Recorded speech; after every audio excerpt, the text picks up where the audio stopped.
Oh,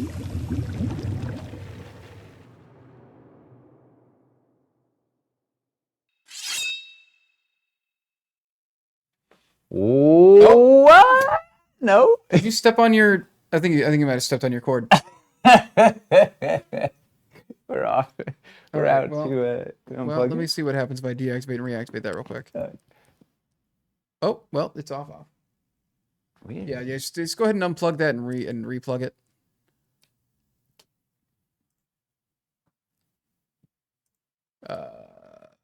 Weird. Hello? Huh.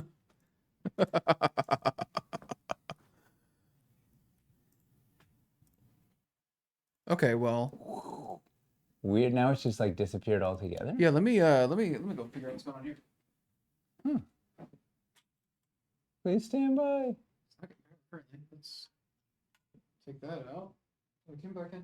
I'm gonna redo every connection. Yeah.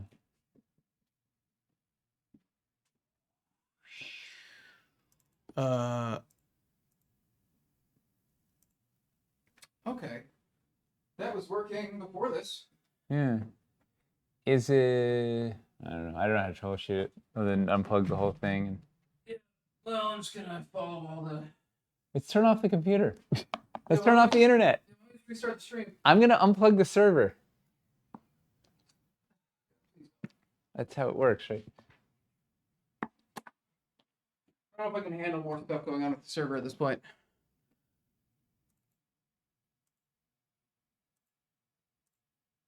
What is... Okay, let me... Reload the camera or something? Yeah, I don't know what's going on. I'm trying to reload the camera. Hold on, guys. Be right back. This was... It was literally working conceptually. What if I... Okay, you know what? Oh, that What was sounded that? good. That sounded good. It's beeping, That sounded good. but it's not good. It sounded good, but apparently not good enough. Huh. Maybe for the last couple weeks. Yeah, we're getting all the... Hang on a second. We have to put like 3 weeks of OTA into one stream. Oh, I think this USB might go bad. Plug it into the other one, see what happens. Oh, there was a beep. You guys hearing all those Oh. Hey, there we go. All right, now let me just adjust this real quick. You see the tan I got in England? Yeah. It's really Yeah, they get like reverse sun there. they do. Ask Rabbit about it. All right, let's do that. Reverse and sun then is amazing. do this. Okay, let's get your... There we go. Yeah, I just gotta adjust your camera real quick. That seems decent. All right. Oh, I should have moved the screen while we were. Yep. Hey. Okay, see what's going on. All right. Yeah, all right. Okay. Let's do this again. Ready? Hey, all right. So the main thing I need you all to understand is that that camera was working perfectly fine the entire time we were setting up. Well, it's the show with no tech issues. Yeah. All right, so we're gonna go in 5, 4, 3. I mean, I literally there was no. Welcome to Dwarven Forge Live. This is On the Anvil, episode 142. This is the show where we take you behind the scenes here at Dwarven Forge. We show you what we're working on. We show you some of the challenges we're facing, and we show you a glimpse of what's to come down the line for Dwarven Forge. Mostly, we hang out for 2 hours, enjoy a frosty beverage, talk tabletop, and have not a single nary a tech issue, as already witnessed by the first 5 minutes of this. Yeah, really, what I got to figure out. Welcome. What I have to. The question I have to ask myself now is if for the archive of this, if I'm going to leave those first 5 minutes in or not. Oh, you gotta leave it in. It's like a classic. I don't know. That's fair. Yeah, I have no idea. Maybe you know what? No, That's an Easter egg for the loyal viewers. They get to see the real. That's Patreon exclusive content. Yeah. That's only in the extended cut. Only Forge. It's only in the Patreon cut. Yeah, they don't. Only Forge. They've never seen this sort of stuff before. Tech issues right out of the gate. But you guys have never watched a show where the cameras don't work. So what's going on tonight? What are we doing, Chris? Well, we're largely going to take a deeper look at Dungeons Reforged. We started showing you what we've been working on in regards to it a couple weeks ago, and then UK Games Expo happened, and that kind of took us out of commission for a couple weeks. Now we're back, and we have a full stream time, and so we're gonna just really kind of go into, I don't know how much of it, but probably a good amount. Everything is not nailed down. Everything is not nailed down. Because what the heck, we gotta. Everything that doesn't have anchor magnets. There's a couple. There there's are a couple some pieces sets. without anchor magnets. I guess what I should ask is off the top: is there any kind of is there anything that we are keeping under the hood? Yes. Outside of new pieces, when it comes to like the recompositions we're doing. No. You're down to talk about any of the recompositions? Yeah. Okay. Yeah. All right. Well, in that sense, okay. So I have a couple ideas about things to bring up when we get to that section. Then. So we're gonna look at Dungeons Reforged, and what else are we doing? We're gonna give you some money halfway through. Just cold hard cash. We're gonna British sterling pounds. We have a whole bunch of coins left over from that. Mm-hmm. We got a bunch of. So we sold at the end of UK Games Expo. We sold the store sample sets, and like people were giving us coins, which is apparently illegal tender, like dollar coins or whatever. They're allowed to give you. I mean, we have Sacagawea. Like a big handful of like £2 coins. I mean, yeah, we have like Sacagawea coins, but it's more of a novelty. Yeah. We don't treat it like real currency. It's really like weird. You're not supposed to spend it. You're supposed to collect it. Yeah, you just put it in a jar by the door, and like you just put remember it in when a that was what you had to do? You don't give it for Dwarvenite. Remember when I was having to take like New Jersey Transit all the time.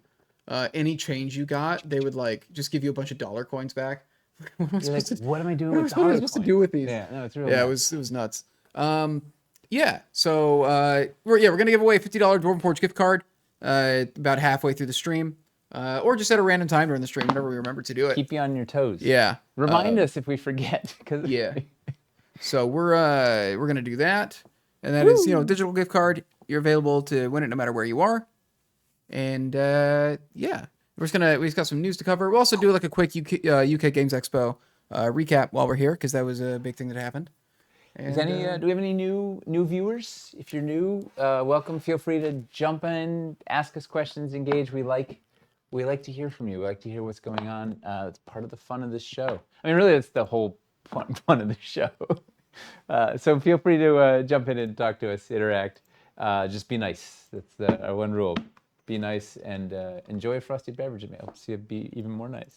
I'm gonna add Lowtown update to the news section just because I don't think there's like anything major to say, but just to we have a little bit. Yeah, we should talk about it. Okay, awesome. Boom. Excellent. All right, well then let us begin. It's the news.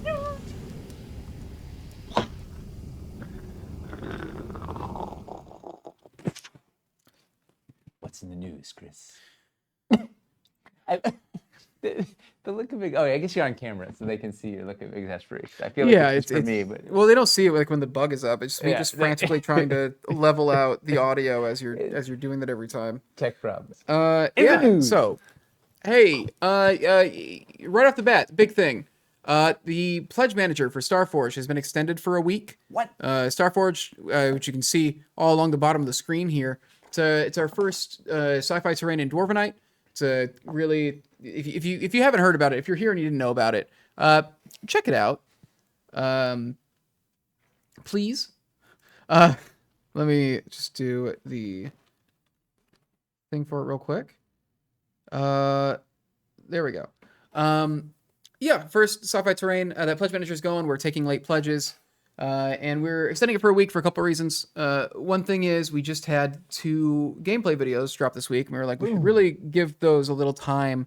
Specifically, our video with Play on Tabletop came out like a day before we planned to close, and it's like, well, if a lot of people don't watch it till the weekend and they want to check it out, we're not really giving them any time to convert off of that. So we're gonna extend it for a week. And we've had a couple questions regarding the terrain trays, and we're going to try to get a better look at final art for those trays, just what we can manage before Pledge Manager closes so that people can make those decisions. We have final art on 3 out of 4, and hopefully we'll have the 4th one like Tuesday next week so we can show it to you. We'll show you where we are so you get an idea. Oh, I forgot. Oh, yeah. Oh, but we'll go. Right, Finley, that's that was a question that came up. Extending the Pledge Manager a week, it's not going to affect our delivery window at all. No. They're still making the molds and everything. It's not making the the order take longer or anything. If anything, it like pushes back when we do the stretch goal catches by a week or something, but it's not going to like affect delivery in any capacity. So that's not a concern with that. Yep. Speaking of those videos, Send some links. so yeah, we did our own little playthrough of 5 Parsecs from Home. If you remember us streaming that during the campaign, it went terribly. Everybody died. It was entertaining. It was just we ended up rolling we randomly generated just a ridiculously difficult encounter where the best option was to just give up and run away and stay alive. But that doesn't make good streaming content. No. So instead, they just ran into a brick wall until they got wiped off the map. Now that makes good streaming content. Yeah, that's great. That was great to watch. So Hamster and I took another crack at it. And did it go better? I don't know. You'll have to watch to find out. Dun, dun, dun. Yeah, that happened. And then, as I mentioned earlier, Play on Tabletop. They do really high production value battle reports. They did a Star Wars Legion game on our terrain, a mixture of Starforged with our wilderness sets. They set it on like a forest planet in Star Wars, and it's Dooku versus Anakin, and it's very good. It's very fun. It's very snappily edited. It's like around a 40-minute video, I think. And yeah, it just looks very good. The best part is Chris spent like a couple of days making a really nice build for them. Gave them detailed photo, video walkthrough of how to build it. Sent them all the pieces, whatever, and then they just sort of hodgepodged it onto the table, not at all following the whole thing. But they managed to take something where we specifically used pieces to make a build, and they managed to make an entirely different build out of it. They did do that. Yeah, that's just a point for modularity, right? Everybody, their audience seemed to think that it seemed very impressed by the terrain. So I think that's the important thing. That is. So yeah. That just came out, and that's a good time. If you play Legion, you want to see what it looks like with Starforged, go ahead and check that out. We have one other thing to plug, and it was more like a week and a half that I was designing that. It was a process. Yeah. So the other thing we have, our friends at Mazes. I think we talked about Mazes a couple times. Usually after one convention, we mention those guys because they're always there. And Mazes, Patrick is like the designer on it. It's published through 9th Level Games. They do a lot of conventions. It's a very cool, very easy to pick up RPG where the whole thing is each player just gets like one die, and that die like decides what your class is basically. It's a really cool, very simple system. It's very easy for people to like play as like their first RPG. It's very easy to play with kids, and it's got like fun world building and fun mechanics for kind of darkness like building over time and everything. It's very fun. And he always like he designs his adventures. He will build like a Dwarven Forge build and then write an adventure to like go along with that build, and that's like his that's the modules that he releases for the game, basically. And in every con, he has like a big old build that he's done. That's the thing. It's awesome. Mm-hmm. The real. Well, they've got an expansion, a campaign setting for Mazes on Backer Kit right now. It's doing pretty well, and we're actually going to be releasing a bundle next week. That is it's like the city for this campaign. So we're working on that bundle right now. It's actually in this room on the other side. We're going to photograph it tomorrow because it's doing really well. They're like, as a stretch goal, they asked us to make this bundle as like a tie-in, and so we're going to do that. And when that bundle's live, it's a big bundle. It's like $1,300 of terrain, and then $900 unpainted. And it's going to come with a gift card for both our stuff, like our bundles usually do. It's going to come with a Dwarven Forge gift card, a pretty sizable one because it's a big bundle. And it's also going to come with a gift card for their stuff if you wanted to get their core book or some expansions for it or anything. So go ahead and check out that campaign on Backer Kit if you're interested in checking out other rule sets. It's a very fun system. Mazes. It's the City of Skull is the campaign that's going now. And the build is a 2 foot by 3 foot, covers this big, cool. It's clever. Yes, yeah, it's a 2x3 combination of sewers and streets and arcane ruins on the streets. It's a very interesting combination of pieces. Let's see, what else do we have? And cavern elevation blocks are also because because why not spice it up. I think that's all of our little friend shout outs to do. Another big thing. We posted a list for a late summer restock. We don't have a restock coming up for a bit, but the list went up for something that was probably landing around August. So that list is up on the site now. If you want to check out stuff there, there's a couple cool things in there. That runic columns, like objective pack that we did in ice a couple months ago. We've got it coming in standard paint now. And also, they're not listed yet, but magnetized versions of like the monster sewer, along with new sewer compositions that make it easier to get things like the corner pillars, are all going to be in that as well. We just don't have the listings aren't made yet. We need to make them. As well as some other things. To be clear, it's not new sewer pieces. It's Yes. It's just reconfiguring a couple of the sets so the ratios are better. And Yes. it's magnets in the buttons. Yes. Yeah, no new pieces for the sewers yet, but we decided it was time to magnetize them. The mazes link didn't work? Ruh-roh. That's weird. I click on it and it takes me right to it. Backer. Huh. I don't know. If you search on Backer Kit for mazes. It works? Oh, okay. That's odd. Yeah, mazes is a very cool system. I've wanted to run it for people at the office. And they're cool folks. Yes, very cool guy. Again, every convention he's got like these custom paint schemes. He did a really cool sandstone paint scheme for the Forsaken Temple that was at Unplugged last year. Super enthusiastic. Just loves, just like, just obviously just loves gaming. Loves doing cool stuff. Yeah, so we're doing that.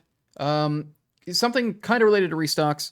We mentioned before doing an individual piece catalog thing. We've got a bunch of loose pieces that were kind of left over from print runs, because if you've been watching the show, you know that the way our molds work, sometimes we got multiple pieces in the same mold, and sometimes that means they're not terribly efficiently made, and sometimes we're printing a set and it just leaves us with a bunch of extra corner pillars or something like that. Sometimes our MOQ is higher than the number of sets we want for that piece, or like there's a weird mix of pieces, so then there's sometimes our process generates extra pieces.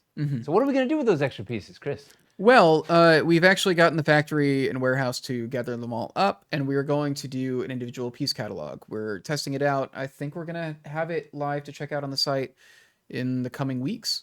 But basically, it's going to be a chance to just add things like floors, walls, corner pillars, stuff like that. I can't remember what else is It's in like it. a random, it's a wildly random assortment. Yeah, it's not everything, and it's going to be more expensive than getting it in than what you'll get in sets, just because like to package and ship an individual piece, like to box a piece up, it just is going to cost more than when you're getting a bunch in a set. Ideally, you order a set and then you add a couple individual pieces to that order. There's something like 250 different pieces. Something, I don't know, we'll see about the list will be up it should be up on the site for people to see soon. The list it's aren't we going to put a quiet, like on Discord, we'll have like a little soft launch at some point so they can, we're going to put it on the site. Poke at it first. Yeah, I think we're going to put it on the site. I think we're going to like put it on the site without telling people at first, just to see who finds it and make sure it works. And then we'll kind of tell Discord people and just kind of like roll it out slowly that way, because it's a new thing for us. We want to make sure that it's working properly before we get like hundreds of orders on it. So yeah, but it should be a neat way to grab some. There should be some pieces that might be interesting to you. You can grab one or two. Yeah. So this does not mean that we are going to be able to do everything this way. This is just we've had these loose pieces sitting around, so we're like, okay, well, instead of these just sitting around, is there something we can do with them? And ideally, if it works, then when we do restocks, we can gather up any loose bits and then, whatever, once a quarter or something, add them to the listing or something, or once every half a year or so. I don't know. We'll see if it goes. We can keep adding stuff as we generate bits. Oh yeah, they'll be painted and unpainted, I believe. Yeah, it's not all unpainted. There's painted ones as well. Yeah. Yeah. It's odd that if it was something that we didn't need, it's odd that we had them paint it. You think they would be mostly unpainted, like logically, but I don't know. I don't know why that. It's also, I mean, they're all. I think they are also all generally pieces from the first couple Kickstarters. Pieces. Yeah, they're more earlier Kickstarters, so I wasn't around for why that happened. Well, we'll keep you posted. Yeah, so got that, and then I don't think the rock climbing rope pegs are in there. for example. Not yet. I think not yet. We'll have to bookmark 600 for Austin. Yeah. Let's see. We only have a couple other things, just some quick updates on things. Cult update. What do we have to talk about? So Tyler was over in China for a week. True. Mostly drinking Chinese wine, which turns out to just be like 50 or 100 proof liquor. And things are looking really good. We learned a lot about the production process. There are a bunch of things I didn't know that he discovered when he was over there. What are the big bits? They're a little behind. It's been monsoon season, and I guess a big part of a lot of both the casting process and the painting process is let stuff cool off outside, which because there's just no room. It's like it's not like this giant mega factory, right? So they're pretty small. Both the factories are relatively small, but they do have like a fenced-in yard or whatever. So they shuttle stuff outside to cool. So that's been, I guess that's thrown a wrench in the works, the monsoons, slash, what was it? A couple of cantankerous pieces that were still getting fiddled out and whatever. So we'll get an updated shipping timeline, but he said he doesn't know. He's waiting to hear officially in paper from them. But he said they're not, like, we won't be making backer shipments starting in August. So we'll see September, October. We'll have an update in the next couple of weeks. He has a bunch of pictures from there. Whatnot. But the good news is the stuff looks awesome. We have, and I don't have it here. We finally got did we show the parquet floor on air with the UV print on it?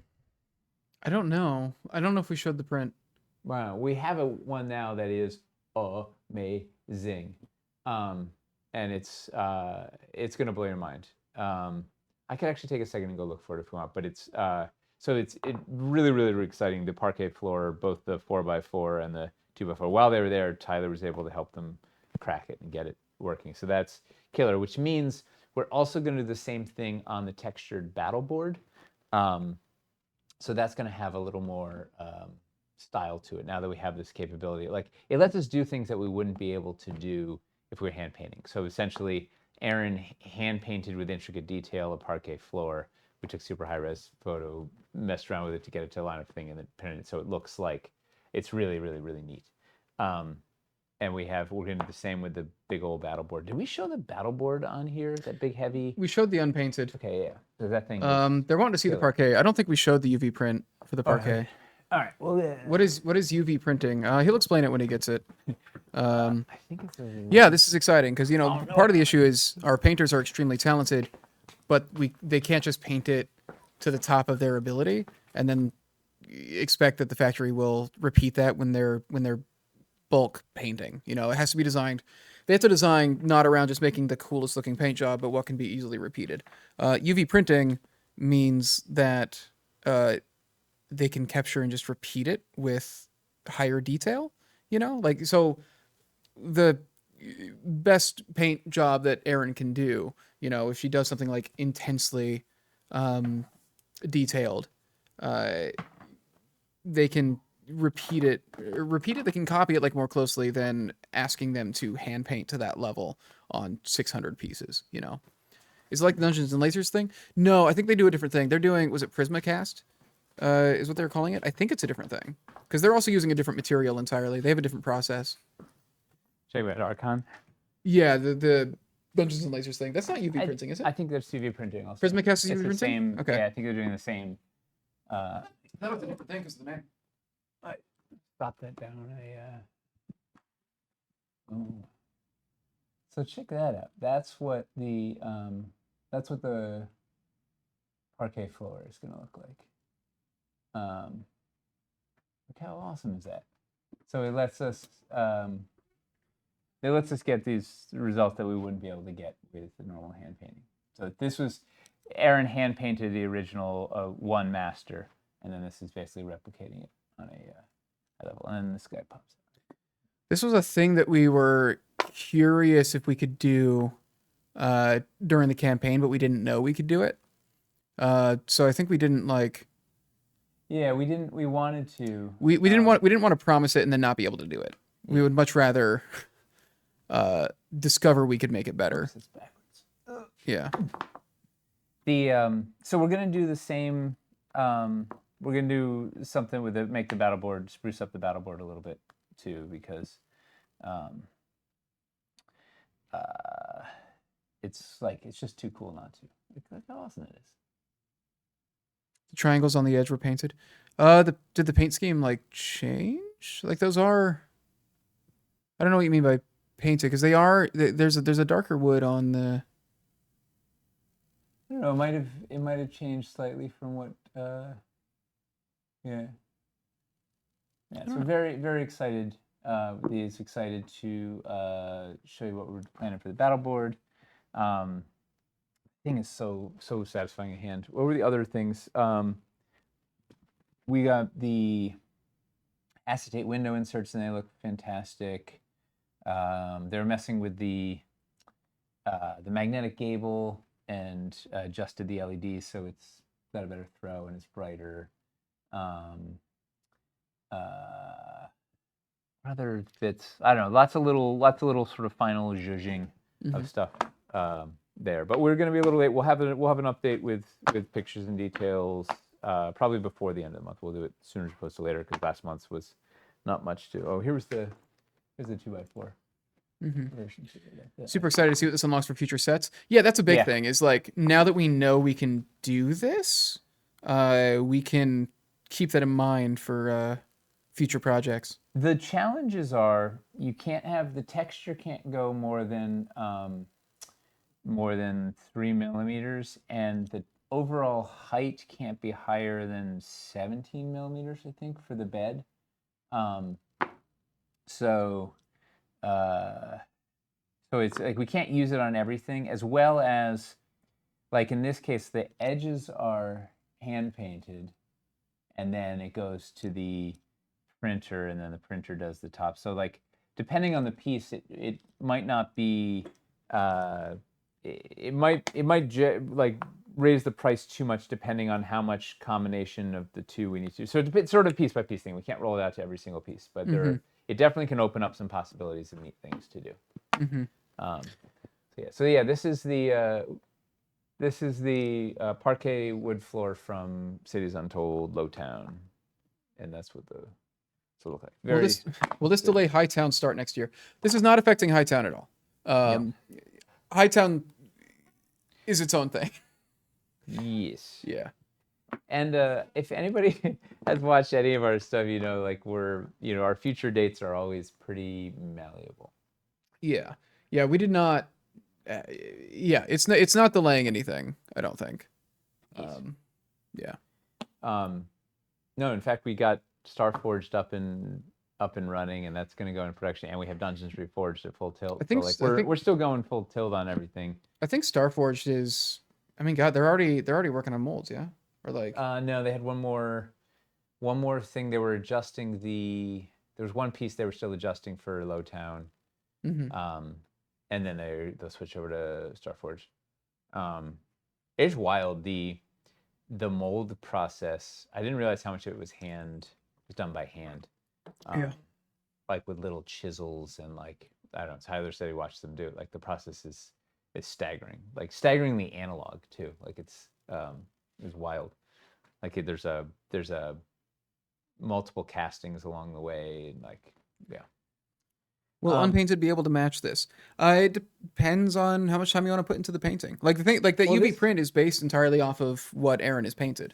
Well, this was the original was hand painted, so you could do this. Doing it on 100 pieces might be hard, but yeah. I think it's really the main thing is it's hard to replicate that for like bulk batch painting, which is why we usually don't go that hard. But hey, if we could do it this way, it's open new tool in the toolbox. So we'll keep you posted on that. I can't remember the other bits that he learned. Mostly just finalizing a whole bunch of this stuff and getting it out. He said there's just piles and piles of stuff everywhere, like piles of pieces. Can't relate. All right, what yeah, I know. Anybody that's ever been in the studio knows we don't have piles of pieces everywhere on every surface that exists. Like just looking around this room, there's already. What's next? What do we got? The only thing I got left is talking about UK Games Expo. Oh man, we were It's at already UK 7:30. Games Expo like 100 years ago. It was 2 weeks ago, I think, right? And hey, guess who just showed up? Just as literally we're about to talk about him. So Games Expo was amazing. I didn't realize how big and vibrant it was. It was very full, really good crowd. People were really excited. People wanted to spend money. We weren't selling anything, but they were like hungry. The exhibitor hall was really big, like nearly Gen Con size. It's like two levels of thing. Like it was really, really big. And just so much cool stuff. A lot of really nice, a great range from everything from like, the Dungeons and Lasers Archon people had a big like 40 by 40 down to like these little 1 meter booths of just like one person selling their cool little handmade stuff. A lot of little booths, like stuff that you don't have at Gen Con where there's just these little tiny like 1 meter square booths with like one person with a little thing and like selling their little leather goods or their little dice or their little whatever, just neat stuff. Not as much Artist Alley, but like lots of smaller things. I don't know, a lot of inspiring bits there. Lots of good board games, lots of RPG stuff. It was really fun to show our stuff to folks. Like the ratio of people who had never seen our stuff in person was extremely high. Because hey, has anybody ever bought anything internationally and tried to ship it and paid for all that? Yeah. The big highlights were we press ganged Finley and Rabbit into the booth and got to log in an enormous amount of time in very close quarters with those two. And turns out they were awesome. Rabbit is as sort of cantankerous as you would expect. Was your impression accurate? Yeah, it was dead on, actually. Yeah, he told me so. And, not at all dry humor ever. Yeah. He had to keep explaining. And Finley was even smarter in person. It was really infuriating. It was really fun. And then got to watch those guys pitch to random passerbys and just showing all these people. There's so many people. Nobody like the vast majority of people there had never touched our stuff. So it was really cool to like just hand out. That's the funny thing is I think, we have like a ton of awareness when it comes to like kind of the Critical Role part of the scene, and a lot of like, and then like a lot of the fairly that kind of OSR part of the scene. I think are the two audiences we've generally got like a lot of permeation with, where everybody at least knows about us.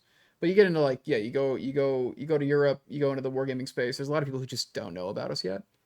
Big ratio of people didn't know, and huge of people that knew but had never seen it or touched it and whatever. Go, oh wow, the detail and the whatever, and so it was really fun. One guy came over a heavy accent as where is Steven?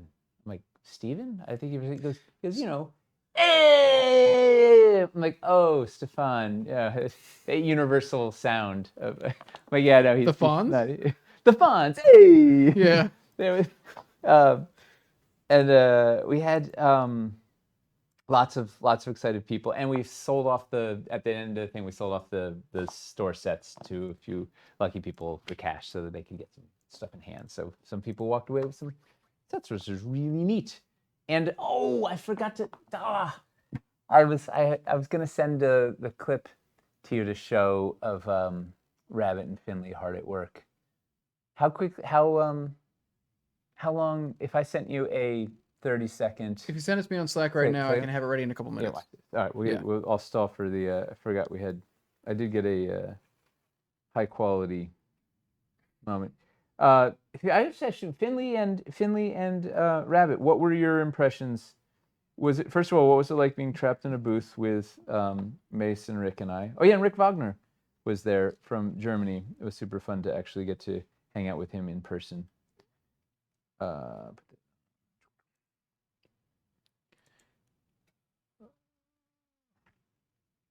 stuff sells itself. Waiting for it. Yeah. Can you put rabbit ears on Rabbit Burner in the vid? Right now? No. Not this moment. Give me a little bit of time after the stream and I can do that. All right, so You're not gonna it's be able to only a turn that around 10 in second. Tumblr. It's a 10-second video of these guys working hard in the booth. Okay. This I'll was start fun setting hanging that out. up. Really enjoyable when people found out it was modular pieces that moved, did special effects, etc. It's true. Okay, so let's go to. Oh man, they took us to a. We went to like a meat conveyor belt or whatever. What do you call it? It's like Meat conveyor Toby's belt? Chopper place. It's like you like go. It's like you just go in line and this guy. There's just like all these different like, meats, like, and he's just like, how much meat? You just like take. I mean, and then there's like as many vegetables as you want. It's kind of like British Thanksgiving. It feels like British Thanksgiving. Okay. yeah, the Toby's Carvery. It was a slaughterhouse. It was a slaughterhouse. Okay. Volcano was the start also. Man, no matter where we go, anytime you have fog shooting out of a piece, it gets people's attention every single time. It was really it was good. Okay, let me see if I can. We're definitely gonna go next year. You guys what? Are you gonna I'm gonna flip over to the thing, and so this is how hard they were working. This is like an example of it might take a second or two just for me to size it, because I got to make sure it's appropriately sized and all that. But then I will get the audio on and run it. Okay. There they are, hard at work. All right. That was it. All that for. They're very respectful of the pieces. They really kept everything safe. The best part is too, if it's like, hey, the tower's gonna probably fall when we push this up. It's gonna be fine. And it literally started the second it starts pushing it falls. Wait, play it one more time. We gotta see. Play one more time. Let's see Okay. how right Finley was. Okay. Because he's right about everything. Look at those gents. Boom. That was Sunday at the floor closes at 4:00. That was like 4:09. We were like shoving stuff off the table. We remember after I think it was PAX East. We just took a video of Mace like drop kicking, like roundhouse kicking a tower apart, and some people like were yelling at us on Instagram over it. Disrespectful. Yeah. Yeah. I was like, okay. Yeah. All right. All right. I think that. Facts. Well, that was the highlight was hanging out with. So do you think we should keep going to UK games? Yes. There's a hungry market there. If we could sell sets, people would buy them, and I think that's true for almost every convention. Yes. I think if we could. But particularly there, because the shipping and VAT is normally so bad, like, for the people buying stuff at the convention, were they people who had Dwarven Forge and were there because they're trying to get more, or were they people who had just found? Both. Okay. Yeah, they're like, oh man, this is really cool. Or I've looked at your stuff, but I can't. The shipping is nonsense. Or I've never actually seen it in person. Wow, this would be really neat. Any combination of that. So a good amount of people that was like their first set. Yeah. Okay. Yeah. It was only 4 people that bought the set. They like swooped in, and we didn't have, we had 12 sets or something. So they were just like, I want this. Mostly vendors, like two more other vendors are like, listen, every time someone's buying something in cash, like I'm just putting it off to the side so I can go and buy. I can just come over and buy your pieces.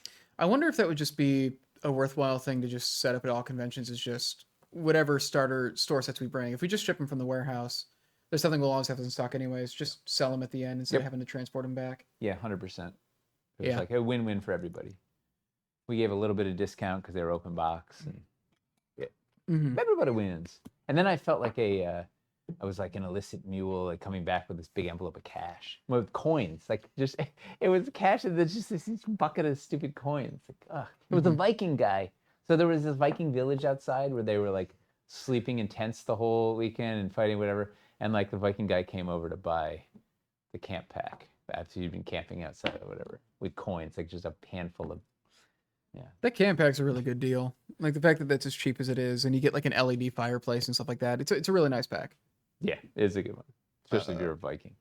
All right, let's. Should we go into the dungeon? Let's enter the dungeon. All right, into the dungeon. All right, so Did anybody see that last episode where we tried to do the whole thing in an hour? It was a manic adventure, right? So I don't remember where we were last time we went over this, but I'm going to show you the new. So we have new core set plan for both vaulted and dungeon. We're going to start with like the basics, then we'll get up to the spicy bits. And one before we run out of time. So we have. So first and foremost, we were going to blow up the starter set because you can't make anything with it. Like it was just like a, it literally just makes a box, right?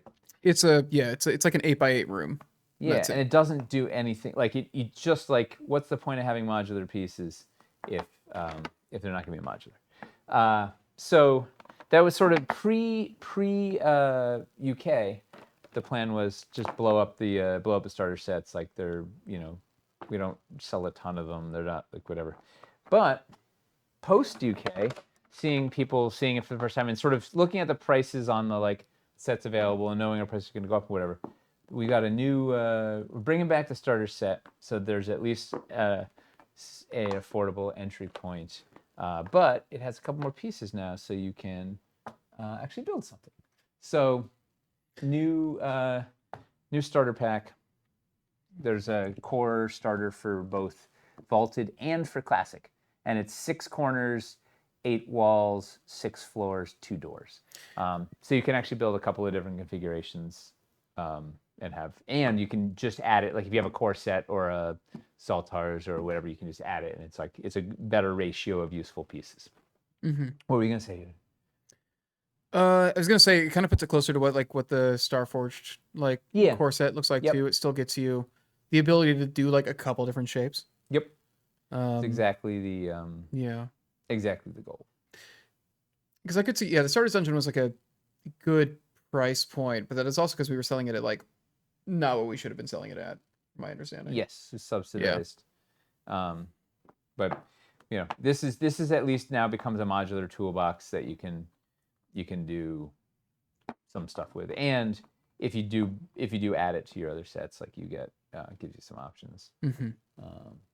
That we could do a long thing, whatever. All right, so that's sort of the early entry point. We have the existing core set, which I won't build out because we are not changing that.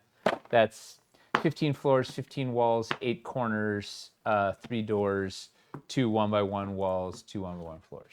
Oh, and I should say, our plan is, even for sets that we're not changing, our plan is to just reprint these core sets in the campaign so that we can use them for making bundles and such. And because we are always going to be selling those core sets anyways. So even if we're not redoing the set, and even if it is in stock, I know with Wildlands Reforged, we didn't reprint any of that stuff. For this, we are going to reprint like the core sets, even if they're not changing and we have them in stock. So then next up, we have the starter, the core, and then the mega. And the mega is just taking, we're taking the old Zaltars, which was this weird deluxe core something, but it wasn't really. It suffered a similar problem to the starter, where it didn't really give you a good toolbox of pieces to do multiple things, right? It had like 1 regular wall and like 2 regular floors or 3 regular floors. Like it was this pretty small amount of everything. So we're adding a few pieces to that to make it a better toolbox, so it can actually build some more things that actually be a core set. And because what, it was originally designed as an entry point if you had already gone in on KS1, right? The original dungeons. If you'd gone in and bought a whole bunch of 5 sets, because the dungeons were basically 1 pack, 2 pack, 3 pack, 5 pack, 10 pack, and a lot of people were buying the 3, 5, and 10. So there were a lot of people with a lot of dungeon pieces. So the idea was Zaltars was a way to get a bunch of those flashy pieces without like flashing new pieces, but it didn't really repeat any of the basic geometry because my theory was people already had a bunch of that stuff. And it made sense for the Kickstarter. Let's see, what did I do? I had some array that this builds. It's not this, but oh wait, they're all the floors are here.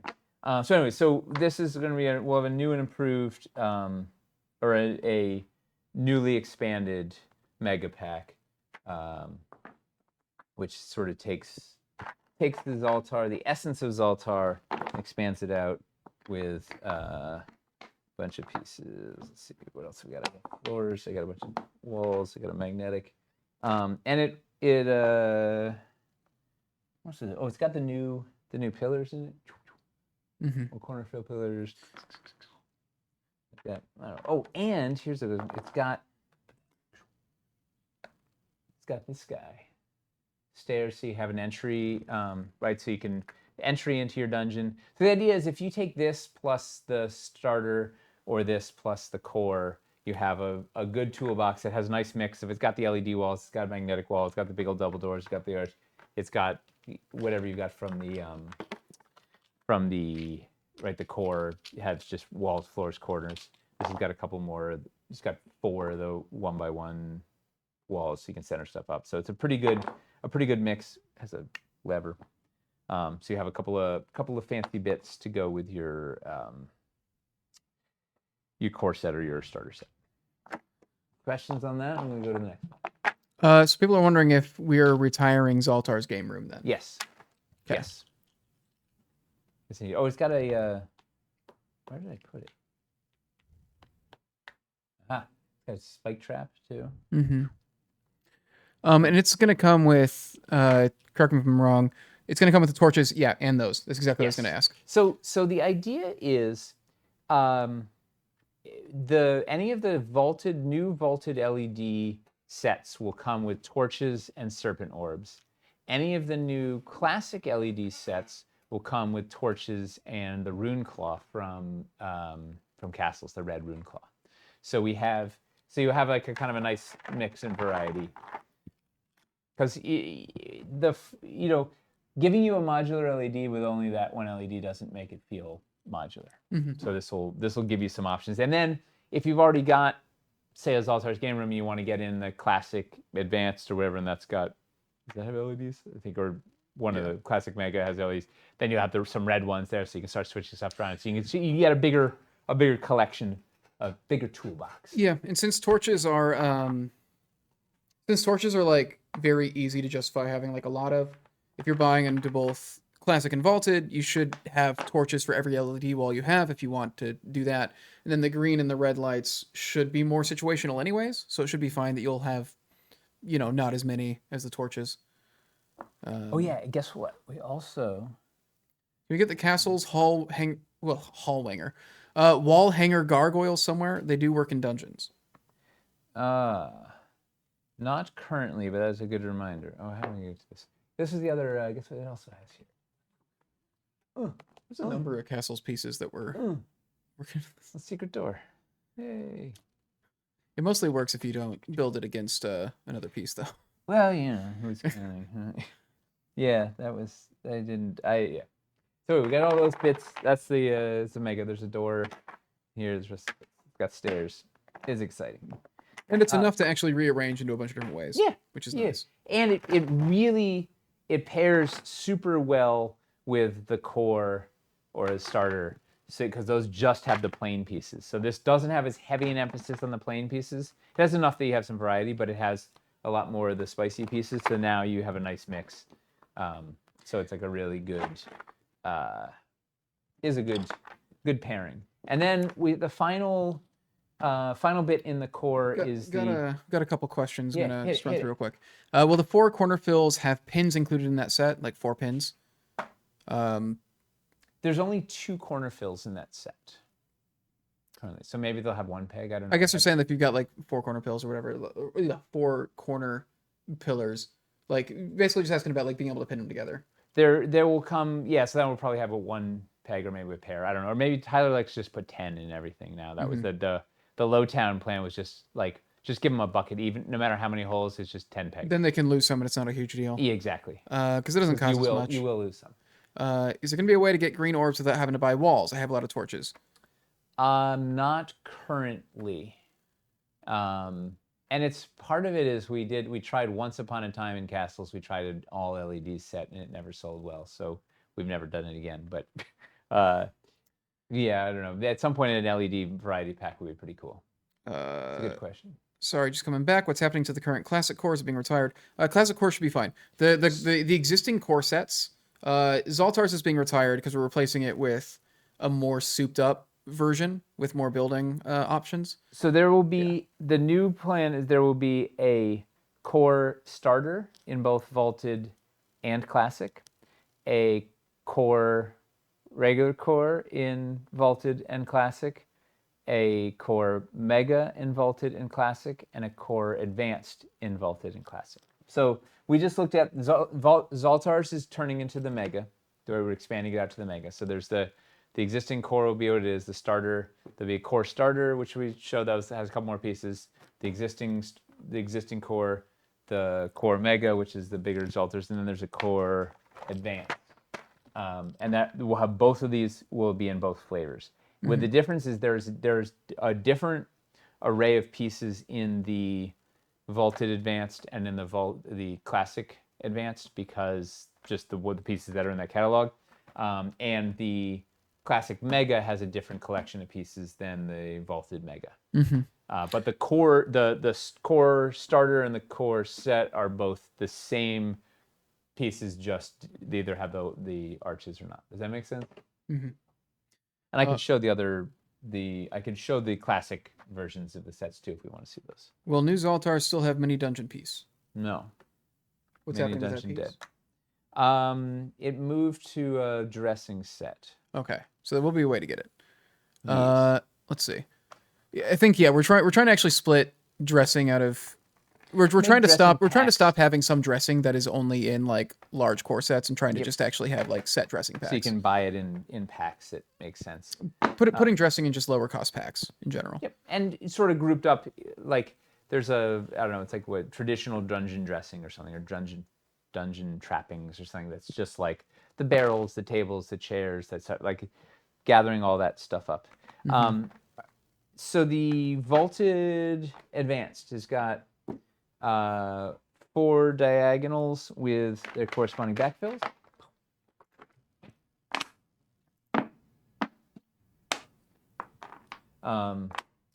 Two of the corner doors,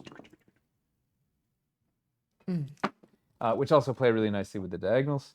We've got 4 1x1 corners and 4 1x1 walls, and then 4 1x1 floors with them, 4 2x1 floors. There's 2 regular floors just to up your floor count a little bit because our ratio of corners and walls was pretty high in this. You can go with those. We've got a pair of the magnetic freestanding walls, right? So these guys have a magnet in there, mm-hmm. and they're freestanding, so you can pop them on. You can take these and turn them into walls, or you can take the trapdoor floor. You can put it on there, and I can get a trapdoor into your corner, as well as it has a magnet. So we got 2 of these guys. We have 2 of the arch walls, and they have both the bars and the solid stone inserts to make them like secret doors. Speaking of secret doors, we have a pair of secret doors. Because I don't know if you ever looked at like the Wizards published modules. There's like 17 secret doors in every like house. Yeah. It's like it's. How many secret doors have you seen in real life? Yeah. I mean, I guess how many dragons have you seen in real life? So maybe it's a bad example. We got 2 magnetic corners. We've got a pair of levers. See if because who doesn't love levers? Pair of the plinths, which also work with these floors. You can use them as walls. They're also magnetic. Boom. Boom. Since we have so many magnetic pieces, we also have a pair of flame jets in there because those are hard to get. Mm-hmm. So you have basically 2 magnetic corners, 2 magnetic walls, 2 magnetic freestanding corners. So lots of places to put that bits. 4 of the new to be sculpted. Actually, we have the sculpt. We have to. The new cheese pillars. New cheese pillars. Yeah. They're all blown up. And then so these are the new right the kind of plain pillar corner fills, which are exciting. And then a pair of trapdoor floors with trapdoors. And ready for beans? I don't know if we've shown this yet or not. Speaking of cheese, We got the Zelda stairs. yeah, Zelda stairs. Yeah. The cheese stairs. So these fit in the obviously these are not painted yet, just yellow resin. But they pop in the trapdoor floor to give the stairs going down. Zelda stairs. Right? How cool is that? And also what's fun is you can do the gag where you have it on the table, the players open it up, you pop out the trapdoor and pop in the stairs. Okay, you found the stairs down. Bump, bump, bump, bump, bump. You have to figure out the best way to get those new stairs. I think we're gonna have a trapdoor pack, yeah? We have. Are we going straight to that? Sure. Yeah. Okay, that'll be it. But we thought of that too. You threw to it. It's perfect. Yeah, we're trying to have very few things stuck in just like the core set. So if it is things like, oh, I want to just get that dressing piece, but I already have all those walls, we're trying to get we did show it actually. We did already show that. We showed it last week. We showed it 2 weeks ago. It's 5 trapdoors and ago? it's got 2 of these in it. Yeah. There's also, and I should actually probably get it, the classic advanced. Let me go get the classic advanced because that's going to be a really great. At one point I was like, oh, we should make them just the new pieces pack. The classic advanced is basically the new pieces pack. Yeah, because a lot of the stuff was, oh, we need to make the classic dungeons. We need to resculpt things in the classic dungeons. We need to, yeah. Yes. All right. So those are the core sets. They'll be in both flavors. We should do giveaway word now. Oh yeah. Somebody recommended cheese pillar. Cheese pillar. All right, I'm gonna put that in. All right, if you want a chance to win a $50 Dwarven Forge gift card, type cheese pillar, all one word. Don't put a space. Cheese pillar in the chat. And that'll enter you to win a $50 Dwarven Forge gift card. We'll roll that in probably around 10 minutes or whenever I remember, or there's a lull in the conversation. And by conversation, I mean Nate monologuing while putting pieces together. Hopefully there weren't any questions that I had to read before the chat blew up, because now I've lost them. Considered using different torches for different dungeon styles. Oh, yeah, Jade Kind. We talked about it. There's a reason why not. I think it was that like the torches here just work better or something. Why are we're using the same torches for the vaulted and classic? Yeah, that is correct. Is any particular reason? Because they look cool. Okay, that's fair. All right. That's the main driver for most of the choices. All right, so this is the classic advanced. So it already has some different pieces, right? Because these pieces don't exist in vaulted.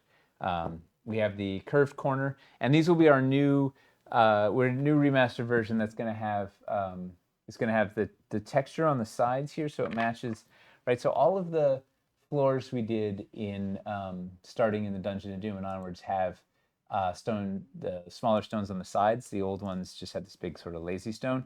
So this is going to now have stone texture on the sides, and it'll have an anchor magnet in the bottom. Boom. So we got 4 of those guys, as well as the ever popular backfill for those, so you can pop them on make it a full square if you want to build in line. You can also use these for negative space building, right? You can pop these down and put a little something underneath there, and it looks neat. Makes a just cheese under pillar. 4-inch wide hole. Or you do them like this, and it makes a 4-inch. Yeah. Something like that. All right, so those are great. We've got and I can show. Oh, we got some cheese versions of these too. We're gonna have 4 remastered walls, diagonal walls, and backfill, and they look like. Boom, boom, boom, boom, boom. Black and Blue Mark is wondering if stones stick out on those curved walls, or if it's just an illusion with the paint. The stone does stick out a little bit. Yeah. There's the masons were they weren't doing their best work that day. Well, it gives it a little more variety. Texture. Yeah. All right, so let's get in close on the cheese. We gotta This is the big cheese here. All right, so this is not yet painted yet. New diagonal wall. So what it fixed was, look how thin that old boy was. Now it's actual wall thickness. Why was that a problem? What happened when you tried to build with it in long runs? Well, I'm glad you asked. Yeah. I don't know. It looked like cheese. Like yeah, that's what happened when you put them together there. That was pretty awesome. Mm-hmm. Like it was actually an arrow slit by design everywhere. So the new chunky cheese boys sit and do like that, and then if only we had like a cheese pillar that could just fit in there and like man, boom. Look at that. Yeah. So basically, it makes it actually take the corner pillars better and just let you.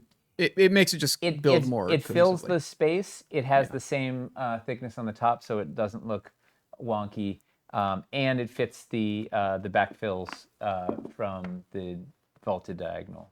So we use the same backfills there, and it actually just looks like a real wall, which is yay. Is this Classic Mega? No, this is the Classic Advanced. Classic Advanced. We're just jumping all around. Yeah, there's no order to this. There you go. Classic Advanced. This is how you know where we are. All right. Yeah, that paper that hasn't been on screen the entire time. Yeah. That's how. So we got 4 of those 4 cheese floors. We got 4 with the backfills, 4 diagonal, classic diagonal walls with a backfill, the curved walls. We have. This is not a casting color. This is just the resin that we print with when we're doing prototypes. So we'll get there. Yeah. So that it's not going to come in that yellow unpainted. It'll come in the classic like gray dwarvenite that you're used to.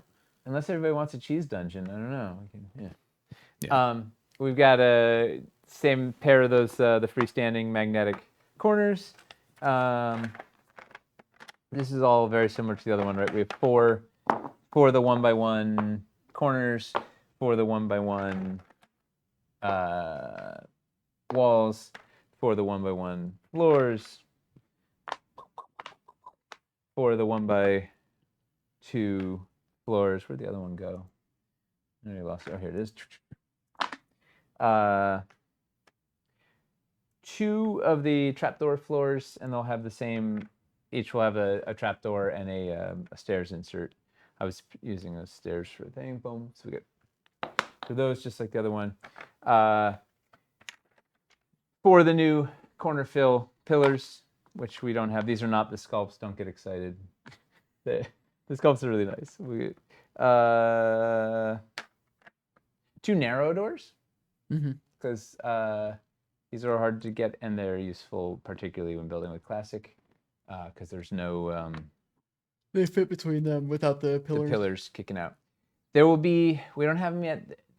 Toby has done some masterful engineering. We have a new version of the. This is the old secret door wall, but it's pretty visible from a distance. The new one, much more secret door. So there's going to be 2 of the remastered secret doors with patented Toby engineering. And then we're going to have, so these were the old boys. I think we're ready to show the new boy also in cheese. So these are the freestanding portcullis arches with the old school portcullis. The 2 problems with these guys were they weren't wide enough. So if you look at this is the width of a floor. Okay, it was shy by a lot, like an 1/8 inch shy. So we have a new sculpt here that is wider, and the portcullis doesn't fit well in the open arch, or the open arch pieces inserts didn't fit well in the portcullis. So we're redoing both. So we got bum, bum, bum. So here's the cheese sculpt. You can't see there's a cool little dragon head on the top. You can see it. You can't see it's a dragon. You can't see the. It looks like a frog. Yeah, it's a happy frog. A cheese-eating frog on this side. And then this will take all the new inserts for the bars and the boarded up and the crease secretions and whatever, as well as Michelle just finished a new portcullis for it, modeled after the front door of her house, I think. No joke. or the door to Chuck's study or whatever. They have all these crazy medieval doors in there. Yeah. He wants to know why it wasn't because that's when Stefan was in charge.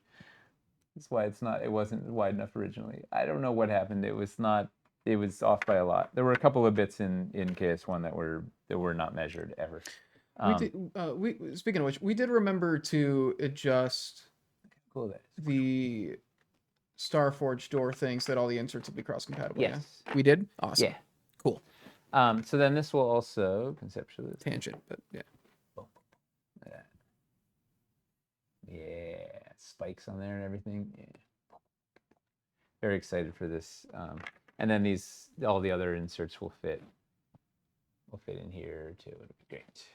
And this one, actually, funny enough, this one is a spickle too long right now. We got to not as bad as that, but it's like off by I don't know, it's like a millimeter long or something. I was trying it this one, yeah. That's just a fun piece to drop into. You can drop them into sewers. You can drop them into anywhere. Yeah, put it in your caverns. Put it in your castle. It's because it's freestanding. It just like goes anywhere. So anyway, so there's a pair of those in the thing. So that's the current classic advanced. Where did this come from? This one is over in Pulse Mega. These go over here. Okay, I'm already messing up things. Do we need to see the classic deluxe or the classic Mega? People were really curious about the classic Mega. Okay. So I think that's the big thing that's different because we showed the classic advanced last time. Did we show this last time? This time when we just looked at it? We did. Okay. Well, now we saw it again. Well, we'll get the Mega, and then we'll have looked at all and then we can look at all the fun add-ons. Maybe roll the giveaway while I grab the. That's a great idea. Yeah, classic Mega. I think they haven't seen it all because I think the Megas were put together after. These evolved. Yeah. Like the Thursday before, after that last OTA, I was pushing around on Thursday and then thinking about it on the plane after UK, and then we're moving. Okay, so I'll go get that. Let's get somebody to be a winner. All right.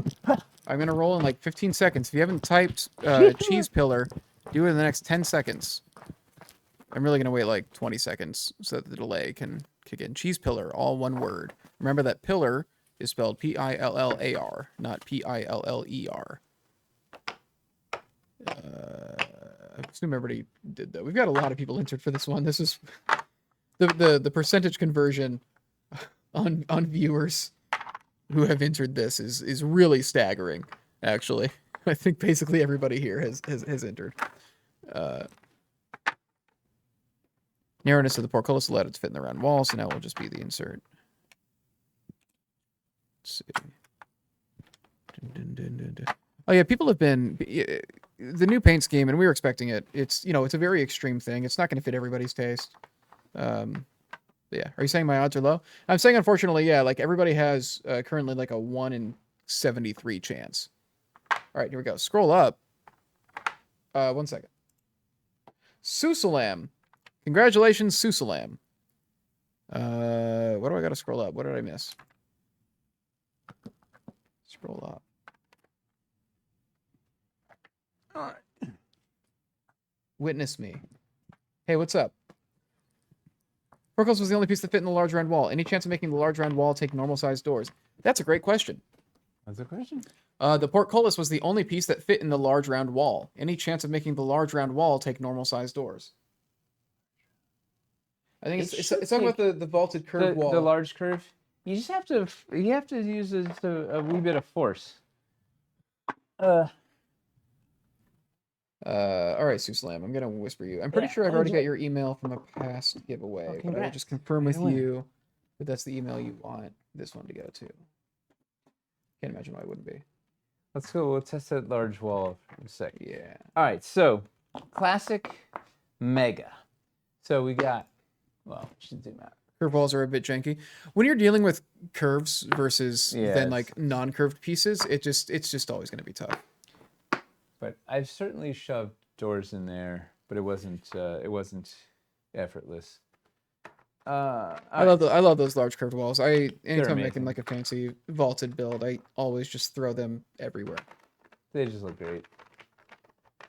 All right, so we've got 1, 2, 3, 4, 5.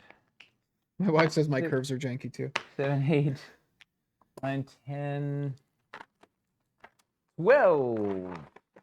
2x2 floors. The portcullis fit really well in there. That's the thing, is we have to mess up the straight pieces to make them work with the curved pieces. Man, Is the thing. it's like a moral. This is story of life. All right, we got 2 1x2s, 4 1x1s, 4 1x1 walls. For regular wall, 6 corners. 2 curved corners. We got a little style here. So the vaulted one has the diagonals. This one has the curves. We've got a pair of LED walls. Get a little style there. Got a pair, single magnetic wall. Put orange paint on the bottom so we could find them. The new remastered secret door wall. This is not the remastered one, but it will be. Pair of passage walls. We got. I ran out of stairs. There's that foam muck. We got a pair of stairs to so you can get into your dungeon. Important way to get in. Speaking of getting in, boom, boom, boom. We got a door. Ooh, we got the metal vault door. Oh, and then the ever popular cell door. Dun, dun, dun. So you got a little door variety pack. Got that plinth arch, which is also magnetic on the back. Because we got a magnetic wall and a magnetic plinth arch, we have, what do we have here? Our friend Lever is back, as well as magnetic glyph. Put a cool glyph stone. Battery put on the magnetic wall. Got a couple options there. Goes through the glyph in the plinth. It's a little treasure. We've got a pair of these little pedestal guys, which are surprisingly useful. Put them everywhere. I thought I had 4 in here, but I only have 2 in the bucket, so I could be wrong there. We've got 4 of the red pillars. Love these red pillars. They were so hard to come by. We've got LED alcove with dead battery, the best kind. Because we've got the LED alcove and the 2 LED walls, we've got 3 torches and 3 of the red rune claws. That thing is right. It's like a. I'm so glad we got that guy out. Yeah. He's a really cool little piece. Yeah. So we got 3 of those, 3 of the regular old torches, flickery torch boys. And then, so you have a little something to put in the, where we go? We have a little treasure chest. Put it in the plinth or whatever. Let's give them a little bit of treasure, because we have the little treasure pile in the other one. This has the treasure chest. And then finally, we got LED floor with chromatic orb. Which is that battery not? Oh, it is. We kind of plundered a lot of little dressing pieces from castles for this, because like castles had a lot of, in with all like the big like castle walls and everything, there were a lot of really cool accessories and dressing pieces in that campaign that had just been kind of hard to get outside, that had been hard to get since the Kickstarter. So we're migrating some stuff in. So this basically gives you some nice variety. If you mix this with a classic core starter, it gives you some nice variety, because it's got the LED walls, magnetic walls, alcove, LED bit, pillars. I feel like there was a thing missing, but I couldn't remember. I'll have to double check the spreadsheet. Anyway, so this is the classic mega. So we have the classic advanced, classic mega, classic core, classic starter. So there's four cores in each flavor, slightly different. The first 2, the starter and the core, are the same just one different style, and the rest diverge because of the different array of pieces. And then also you can mix and match. Like you can get this and the vaulted advanced, and having a different collection of pieces you're getting, as well as the mega or whatever. This is the mega. I don't know. There's unique stuff in each of the cores, so you can kind of get the advanced in both flavors and the megas in both flavors and have some variety. Are the curved walls going to be in anything outside of the core sets? Currently they're not. Currently they're only in The advanced and the mega? the advanced and the mega. Yeah. And the theory being the advanced, so the classic advanced has basically all the remastered bits all in one place, with only it's got some 1x1s, and it doesn't have a lot of stuff that's not the new bits, and the things that there are not the new bits are all just useful, generally small bits, so it's not like driving the price through the roof. Mm-hmm. So the theory was that was going to be the sort of the hot ticket set you could use to get all the new stuff in one place. Is there a different red LED torch thing in the catalog, like a blood omen kind of thing? Where I can just, I think there was you're thinking of the wall LED. ward, but it was people keep putting it upside down, and for whatever reason, the way it's designed, the light doesn't come out very well. So it's we use the rune claw instead, because that one the light comes out really. Yeah, the runestone is the one that we're using in this campaign. The Eldritch Wall Ward. It was a Dungeon of Doom piece. It was. Are we planning on bringing it back? It's not currently in any of the sets, but if we at some point do an LED variety pack, it could maybe sneak its way back in there. It just doesn't provide very much light. It doesn't. It's probably our weakest LED. Is this something that we could fix though? I don't know. We look at it. Yeah. I don't know if it's the way it's painted or if it's whatever, but it never really had good effect on the table. You can almost miss it sometimes. It's just it's not like the green serpent horde. Every time you turn that on, you know exactly what's happening. Mm-hmm. Oops. All right, so we also have this. Anybody guess what this is? Water tiles. Yeah, it's our new modular water tile. So you can just put down a 2-inch wide stream of water anywhere you want, and it just anybody want to guess? What that's supposed to represent? Yeah. No guesses. We're gonna use this. I was gonna start playing with some elevation. That's the above. Or should we look at? Let's see. What do we got? Yeah. DW got it. It's the 6x12 train tray. I just messed up the side so I knew where my line was. So these are, because we don't actually have the 6x12 train trays yet. When I was building, I was like, okay, I'm only going to build on the side that's not with the blue. Those are our 6x12s. Oh wait, before we do that, we should look at. Did we look at the passages last week? No, we've had a couple questions about passages actually. Okay. It'd be really good to talk about them. We're doing a lot with passages. We're doing along with everything, right? Yeah. That's the hope, is to try and hit as much as we can. I forgot one in the pack. Yeah. Let's talk about that. That was one of the things I was going to bring up. Was I've seen a lot of people have questions about the passages since he can't hear me. What am I doing? He's 2 rooms away now. Have people are they going to do the tab passages or the old passages? The answer is both. All right, we got to look at that curves too. Oh wait, we got doors we didn't look at. We got all right, let's look at passages first. Sorry, so we're basically taking a lot of the existing passage packs and slightly reducing them a little bit to help fight off the price. So this is the straight passages pack. So it's got enough to make 3 regular straight passages, boom, boom, boom. 2 shorty boys, and then 2 with the magnets. So there's 2 of them have magnets, and these are the freestanding passage walls, or the under, what do we call them? The outside standing.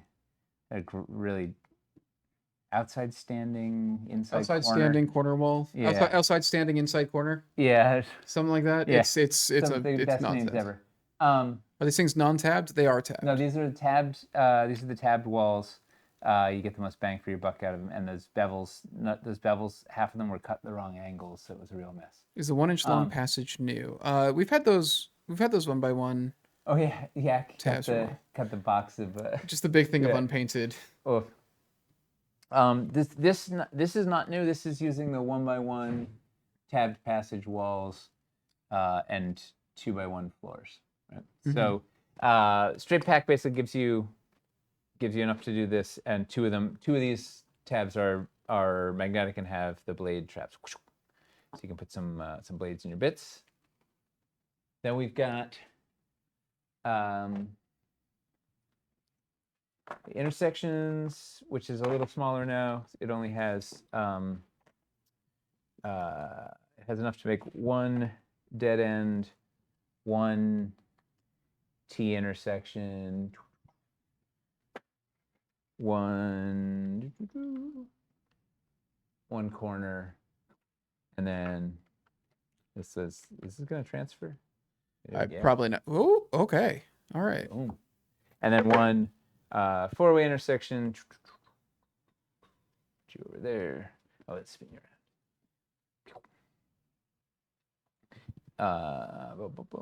Something like that. And then that has the spike trap in there too. So you get a spike trap, and that's just right. This is it's 1x2 floors. It's the inside corners, outside corner. I think these are the inside corners and those are the outside corners. Anyways, these play really nicely together. You can build out your dungeon, go have fun. Then we have the passage traps, which is you guys there. You guys there. Oh, there's somebody over here. So this has the rubble floor, and then is that both 4 magnetic walls. Magnet. It's got 2. What do we have here? 1. Yes, 5? as a, these are all tabbed walls, and each of the sets comes with enough floors to use all those tabbed walls. So it's got 2 crossbow traps, 1 flame jet. I don't know. Well, it should probably be 2, but currently has 1 flame jet in this. I mean, I'm just going by what's in the bin, not necessarily what's on the spreadsheet. 2 wall glyphs, 2 crossbows. It should be, I think it's 2 flame jets from, and then it has 2 nets. But it's like a net. It's really exciting. It's got an exclamation point, so you know. Yeah. So that gives you more magnetic bits than you would probably use in one place, but it gives you options to mix and match, as well as you can obviously put the rubble floors wherever you want. They're not really trapped, but it's a neat way to kind of mix up your corridors. And this is one of the reasons that we like the tabs, is you can put a trapdoor floor, you can put a rubble floor, you can put an LED floor, you can put any of the floors. This is the older version of the rubble floor that comes with this was from the original from Dungeon & Doom, not to be confused with the rubble floor with the hidden compartment from the rubble set. From like Caverns Deep. The Ruins, Dungeon Ruins set. And that Dungeon Ruins set will be in here too. So it's very funny that Dungeon Ruins are a Caverns Deep. Well, they got cut from Dungeon & Doom, but we had them. We used the first promo video we shot of Dungeon & Doom was the Ruins, and then we didn't end up doing them. And yeah, it was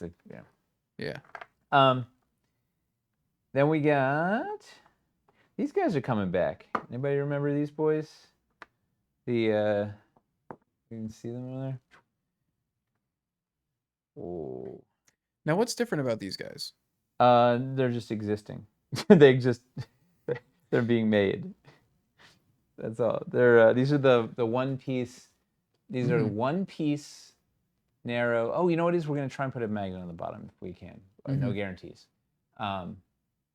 So these are the 1 piece narrow passages, and what we like about these is they're like 1.25 inches wide or whatever. So let's see, 3/8 and 3/8. Yeah, so they're 1.25 inches wide in there. So there's actually a little bit of space to put a mini in there, which is neat. And you can do some really cool stuff when you build this in line with your regular dungeon pieces, right? So you could build this inside a dungeon and then have like closets and it's hard to example this, but maybe we'll do a build with it in a sec. But they're really neat to build in line with the rest of your bits. So this set comes with 8 of these guys. It has a floor, 4 of the new corner pillar bits, so you can do and then 4 of the 1x1 corners, so you can do dead ends on them. So it's should be a pretty useful little pack. Mm-hmm. There you go. They're we'll have to show them in the building. I gotta remember trying to get it back. All right, so that was our passage. That's the passage offering. Does that answer the questions we had about passages? Or mostly people just wanted to see them? Was that the question? People want to know if wide passages are coming back.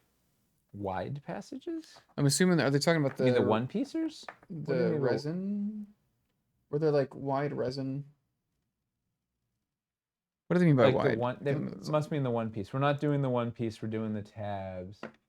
For the tab free zone.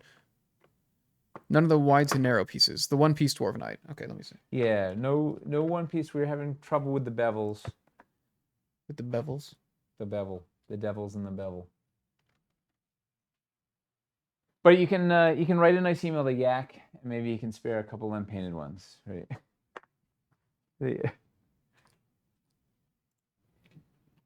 I'd forgotten about that. The bucket of bucket O pieces. Let's look at some dressings. The tabs are better. There was a piece that went narrow to wide. There was a conversion piece that was it would look like a funnel. That was a one piece that went from a full 2-inch wide passage down to the narrow passage. Currently not planned to reprint that guy. It was like it was never a popular offering because it's a very specific. It's always the only thing one that does that thing. That's always the tough thing with transition pieces. It's like when people ask why we don't have all the transition paints for like caverns. It's because compared to all the other core pieces you need that like once standard paint to ice transition piece maybe once every several builds. And when we got to move like 500 of them, it's hard. It's hard to hit MOQ. It's hard to move those in the numbers that we need to move them in. And it sucks because they're fun. Like it's really neat to have a fully cohesive world. Like I get it. I love transition. If there is a lot of if there's stuff that you guys want to see in passages, like let us know on the Discord or something, and we can consider it and try to. We can take a look at that and see if it's possible. We're trying to keep passages around because I know they haven't gotten a lot of love. They're really useful on the store, and I think a lot of people just don't really even know how to use them because I think we haven't given them a lot of attention. So we're trying to do right by them in this campaign. So if you've got anything you want to see about passages, let us know. What was I just gonna tell you? If you ever see like a transition paint piece in one of our crowdfunding campaigns, just buy it because it may never come back.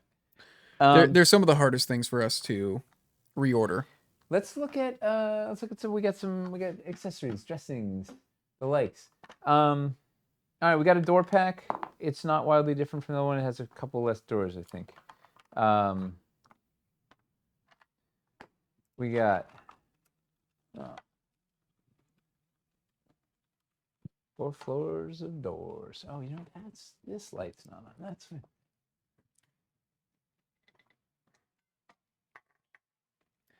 Whatever happened to the bone ossuary that was in Encounter 12? Hold your horses. Yeah, you just hold on a little bit. Just hang on just a moment. There's a lot to get to. But yeah, no, we're well aware of that piece. Don't worry. All right, so we got a whole bunch of doors here. They don't even fit. All right, we got 2 planes, 2 narrows, 2 demon, 2 dwarven, 2 vault, 2 cell, 2 broken. So it's similar to the old one. I think the other one had 2 more I think I had more of the plain doors. We've styled those back because they're in a lot of places. So classic doors, and then vaulted doors, a little smaller, has more of the narrows because they don't show up anywhere else. Four narrows, 2 regulars, and then 4 warded. Is the dwarven door new? No, I think it was just hard to get. Yeah. It was from the original Kickstarter. Yeah. These were all from the original Kickstarter. The demon door that everybody got as stretch goals. Ah, it's Dwarvenite. Yeah, we're not making any new doors, but we're trying to take some of those things that have been kind of lost and get them back out. Get them back in circulation. Get some of these guys out in the mix. Yeah. What if there were even more nooks, like Gnome Tech to blend with sci-fi? Yes. More nooks? We would love that. Yeah. The nook system, I think, was something that we wanted to do more with, and we just never got around to. Did we show the LED floor pack in the previous one? I think so. Yeah. We showed the LED floor pack. We showed the pools. We showed the pools. Yeah. Did we show the arch walls? I don't think so. Did we show arch walls? We showed the gargoyles and golems and gorgons. The 3Gs? The 3G pack. Did we show this one that's like, this is a Tyler classic, it was rounding up. We did. I remember people talking about the with all Decretions. We did show this. With all the doors and yeah. Was the green demon door from KS1? Yes. Yes. Yeah, so we're getting that boy back because I think it was a stretch goal pack from the first Kickstarter, so there wasn't really a good way to get it. We're bringing that guy back. So the narrow passages have no narrow doors? Correct. The narrow doors don't fit in the narrow passages. Huh. Maybe we should call them something different. Well, yeah. They, turns out they're a wall's width thicker. You can put the door in front of it.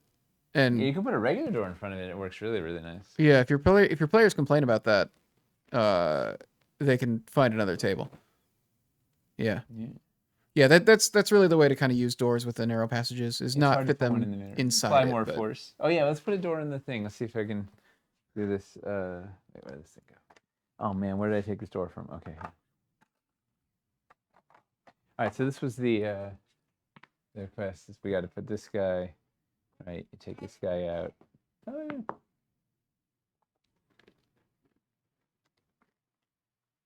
yeah. Door. Is force. Will the standalone narrow wall fit inside? Yes, but then it's short because it's only 1 inch wide. Nothing really fits in the narrow wall, in the narrow passage well. Not even really minis, pseudo minis, sort of. These ones fit easier. The pseudo minis. We got to make a pseudo dragon at some point, right? Yeah.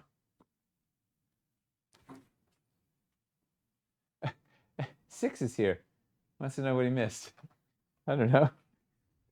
Cheese. A lot of things made out of cheese. Large curved wall pack will exist with 2 of each, or two walls, 2 backfills, 2 inserts.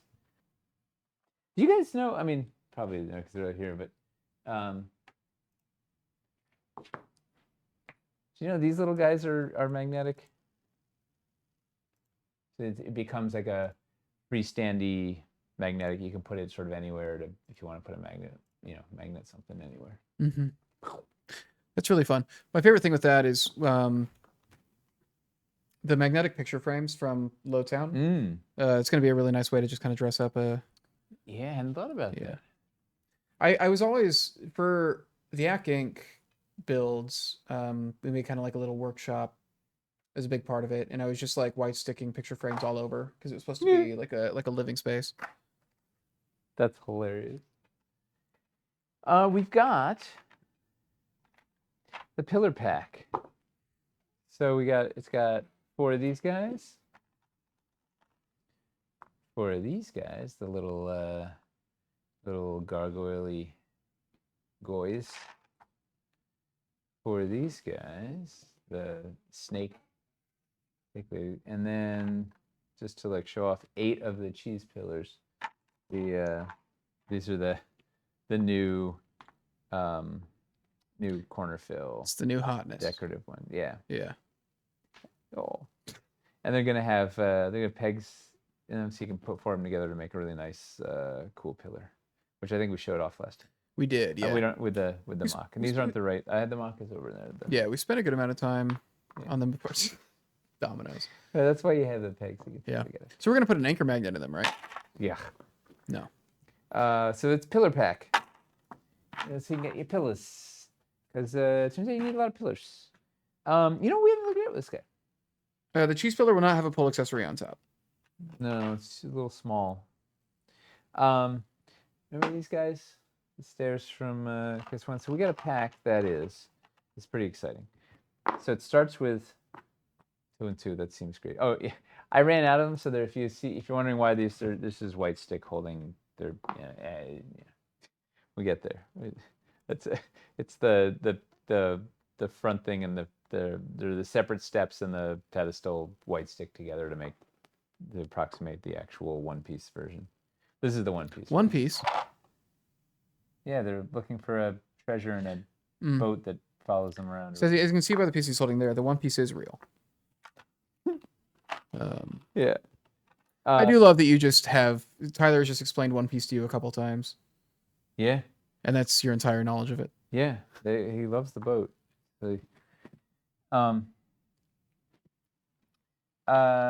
we have 4 of those and then 6 of these guys. So what's really fun is this lets you. Oh boy, I'm not getting a camera. I go to England and now I'm on the left side of the camera the whole time. It's like a whole.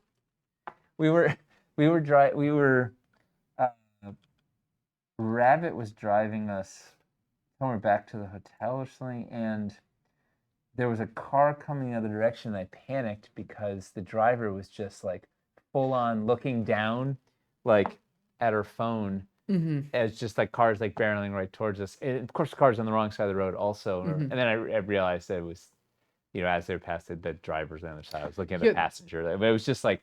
Yeah, that was that was a really hard thing to get used to when I was in Scotland. So you can do with the little pestles, you can do all these fun bits like switch back stairs like that or extend them out, like the sort of like do a double stack that guy up and then do one like that, do a thing like that, and like that, or cascade out.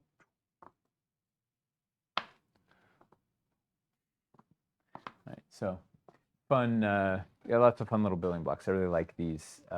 These little guys are fun to work with. All right, so we got a little stairs pack, dungeon stairs, boom, boom, boom. I guess we go to the spicy. Oh, we have a couple elevation bits. Let's go right to the spice. Oh, we didn't even look at the paint. All right, so we got a pack.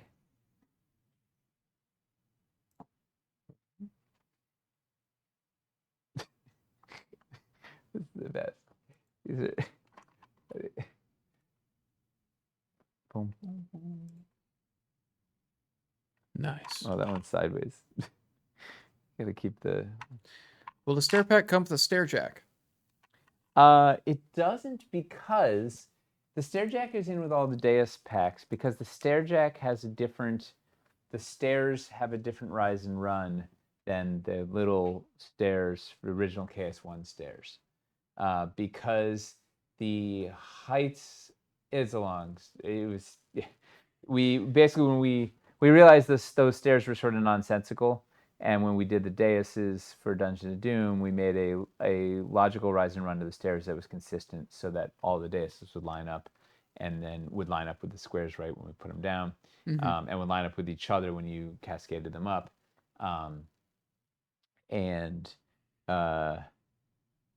So we just didn't make it backwards compatible because it wasn't going to work. So the stair jack has a slightly different height of step than these. Doesn't play with it. It's a good question. All right, so we got these guys. We got 8 of these guys, which we got one of these and one of these. This is literally what I have in the back. So we're missing a few pieces, as you might guess. Turns out some pieces are really hard to get, even for us. Yeah. Yeah. Turns out. Yeah. So then we got two of these. Boom, boom. Okay, so that's oh wait, no, wait two more. Boom, boom. Yeah, we're getting a theme here. Oh, these are okay. Wait, we can reveal one. That's bone A. That's bone B. Boom, boom. So two of those. Those. Those. Quality sculpting.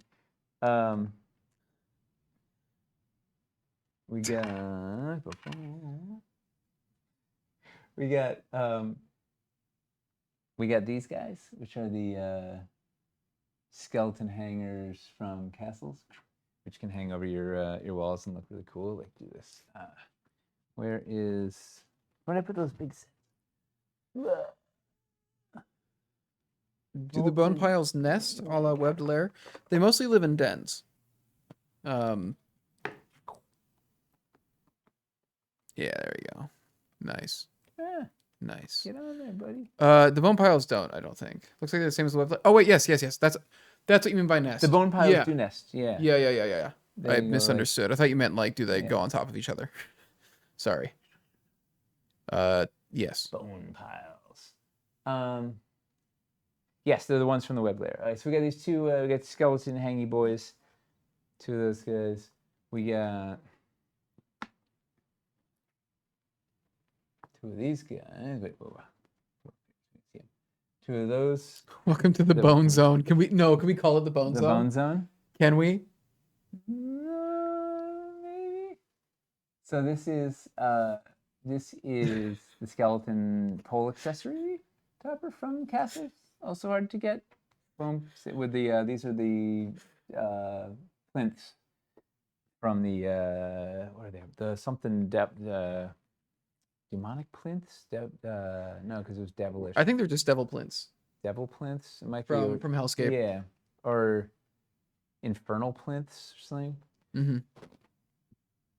We got the black altar. Mm-hmm. Bum, bum, bum. And Necro Throne. So, we just got it. Balance Druid's got it. So these are standards for these are the Nook ossuaries. Mm-hmm. So this is 8 of those. It's 8 of the Nook ossuaries and we can't find them. They're in the box and the stuff from Mac Inc. So these are the standards. Yeah, we gave a lot of them to Mac Inc. for dressing and stuff. It's the Necromancer's throne room. So it's got all your bone bits in one place. Hard to get bone bits. The Necro Throne's from Castles. So it's got pieces from like everywhere. It's got Castles, it's got Hellscape, it's got Wildlands. Castles, Wildlands, Caverns Deep, Dungeon of Doom, Castles, and Hellscape. So it's the awesome bone mix. Should be fun. Yeah.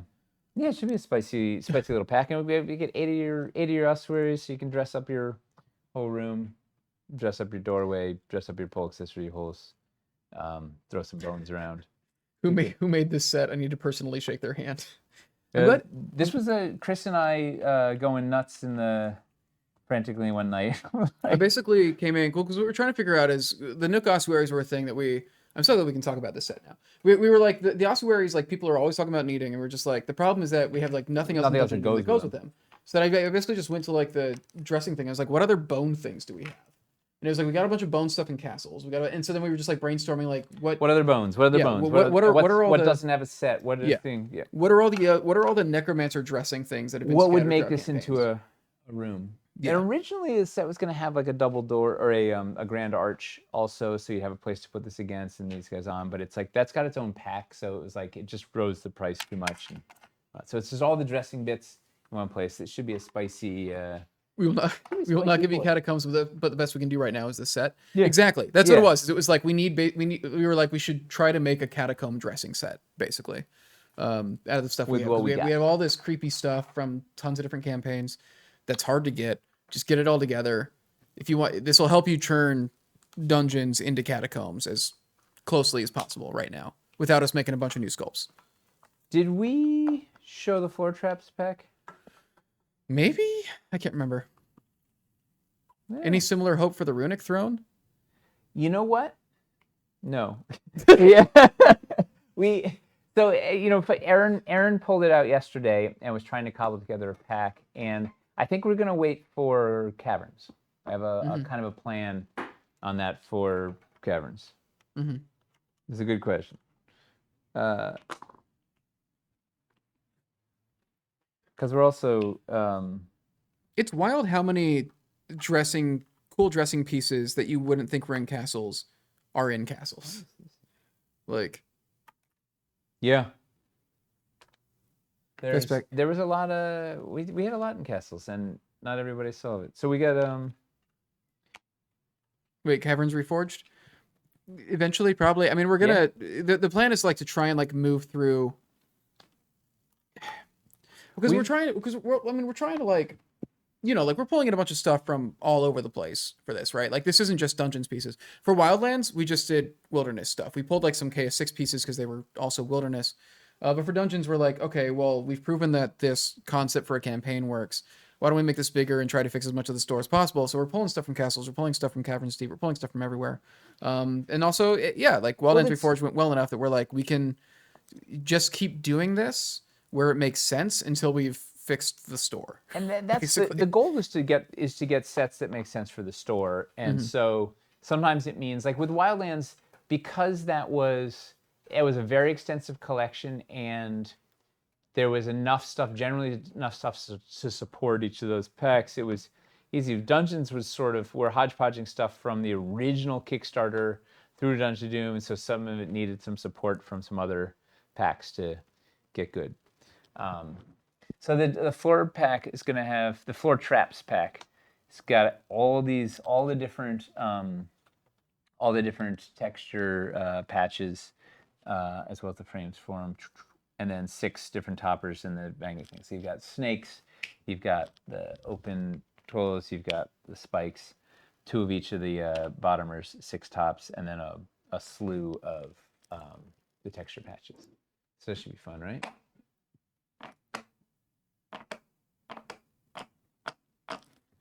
Boom. Little traps. I don't know why the bugs are in there. I gotta pull them. This is like analog. Like it's the analog spreadsheet. We have every pack in little bins, but then they don't always match what's in the actual spreadsheet. But, we looked at LEDs for. We looked at doors. Let's look. Oh, we got a couple of elevations. Here's a question for you. So, talking elevation. So we got Dungeon Bridge falling down. Dungeon Bridge is going to be there, right? This is a classic. Boom, boom. Nothing's changed there. The old bridge does what it does. One job. Great set. Epic Stairs, no changes, no notes. 10 of 10. Boom. We got. This is a really exciting. Elevation blocks.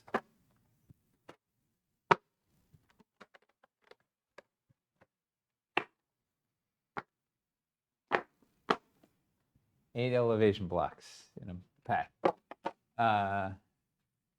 Wait, did I miss the one main? Really? Hold on, please stand by. I need the actual. Well, the real Slim Shady, please stand by. Where? I got all. He's out of here. Yeah, we talked about passages. Passages aren't getting any huge. We're not making huge changes to it, really, but we're just kind of. I think we're kind of readjusting the tabbed passage compositions to what we think makes a bit more sense. It's mostly just kind of shifting existing packs. No, Runic is disappointing, but understandable. We're trying not to let scope creep get too far. Too late. Out of it's already blown up a lot. But yeah, we can't do everything in this go, but we're doing a lot more than I think you guys or we expected to be doing with this. So we're getting a lot done with this. Elevation.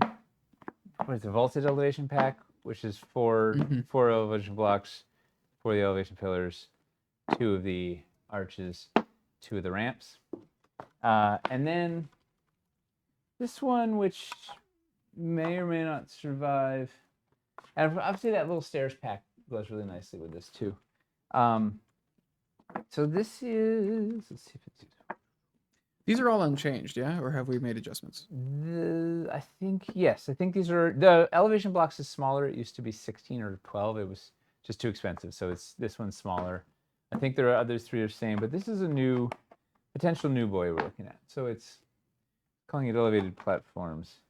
So it's 2 arches, 2 elevation blocks, and 2 of the bridge extensions, because there's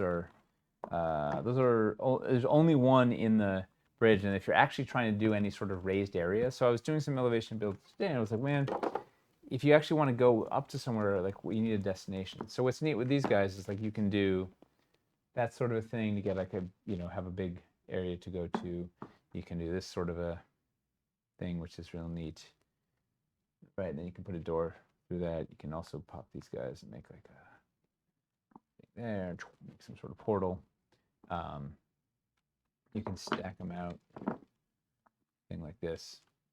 So the question is this going to get you the right ratio of pieces to do some fun elevation nonsense? Because elevation is the fun. And the idea is that you generally are going to get some combination of these, and then if you want different ways to get up, you've got the epic stairs or you've got the dungeon stairs to get you up there. Wait, can you take the bridge apart and use elevation blocks to make it longer in the middle? Yes. Yeah. Yes, you can. You can also use these, like you could take these and just put more of these extensions in the middle, or you could put elevation block in the middle. Let's put. Will elevation have anchor magnets? No, not currently, because generally it's standing on something else. Yeah, it's usually meant to be on top of Spaghetti? floor pieces already. Here's the best. Right, you pop these guys. Boom, boom, boom, boom. The bridge is popping a wheelie here.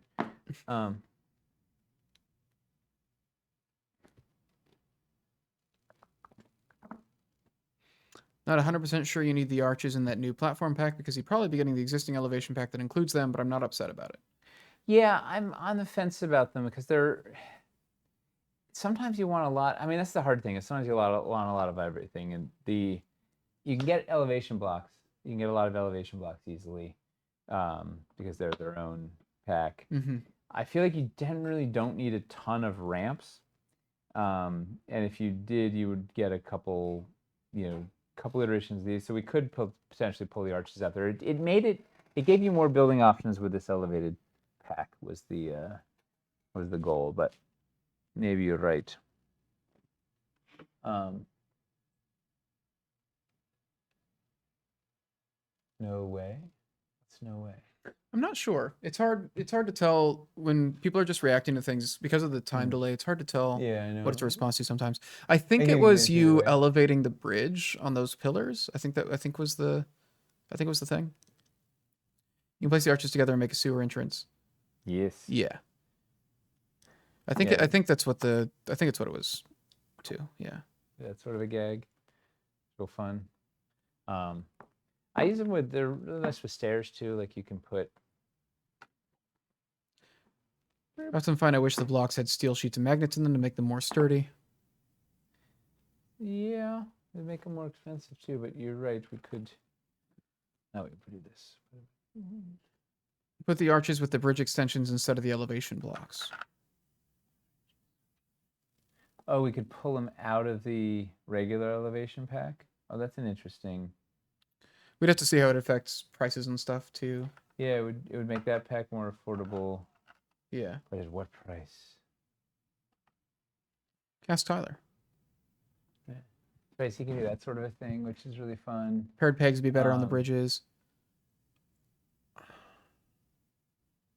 I think currently our paired pegs are mostly on.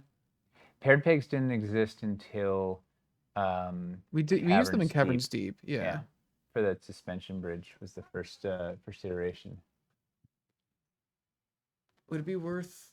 I guess we'd have to retool to make them take paired pegs instead of the big peg they're doing now, because they're using the, oh man, and the thing is Well, it has a knock-on effect because they have they also have metal sheets. the other thing too is doesn't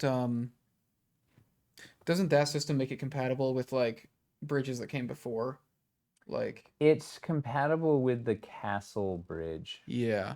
So it's kind of like a knock-on effect if Yeah. we make that change. How does it affect everything else? Yeah. Yeah. Really, we should go to biscuits, but then we have the problem of this is not true scale. So it's a whole nother. It's a whole nother. What if we just change everything to true scale, and we stop making anything else? Yeah, we just stop making stuff. What if we just do that? Yeah. What if we just stop producing dungeons that work with the dungeons we've already done? Perfect. Ship it. What if we just invalidate people's entire dungeon collection? I wonder if we. It's really a no-win situation. There's no way. No, we're just. There's no way to handle that. That's not going to upset a lot of people.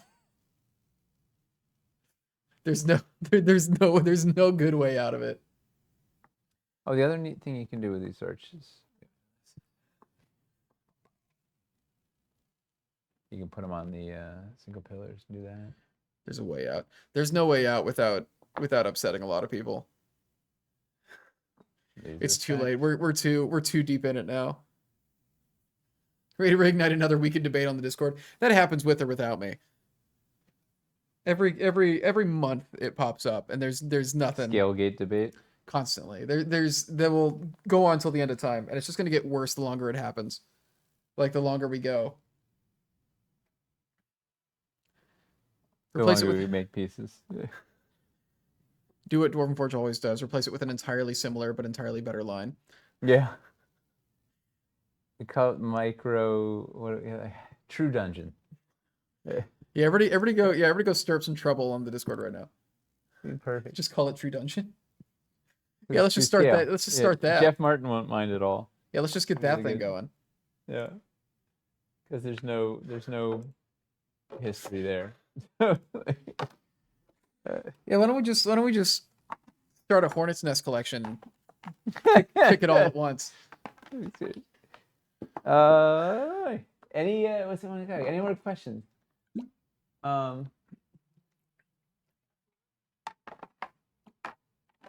right. Free wasp egg. We didn't even look at the paint. We'll do that next week. Oh, the new paint? Yeah, there is some cool new stuff with that paint. Yep. We'll have even more to look at next week. Yeah, I guess we'll say that for next week. Oh, it's already 9. Oh wow. Yeah, that's why I just looked at it. I was like, holy moly. Well, we showed a bunch of bits. We showed a lot. We showed the bone zone, and I think that's the important thing. Zaltar's bone room. Well, some of these sets just name themselves. It's yeah. Really, what are you gonna do? Yeah.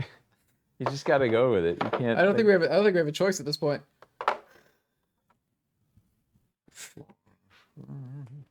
We'll probably be looking at more dungeon stuff next week. Gather up your questions. There's a whole channel in Discord about it, right? I think we got a whole there. Ezed set up a thread in the Dungeons Reforged chat, just kind of recapping everything from the last stream we did. And I'm sure he said he's going to do that for this one after a bit. He's going to rewatch and. Quick Deus question. Last week you talked about 1-inch daises, which never existed in Dungeon of Doom. Are these just the chaos pedestals without different paint, or with different paint? 1-inch daises. Yeah, they're like a millimeter different in height, but yes, you could use these as 1-inch dais bits. I didn't realize that. That explains why. I thought they were just sculpting the thing, and yeah, I've noticed when I was playing around with them that they didn't quite line up perfectly. They're close enough. It's fine. Again, it's one of those things where if the players make a big deal out of it, they can find another game.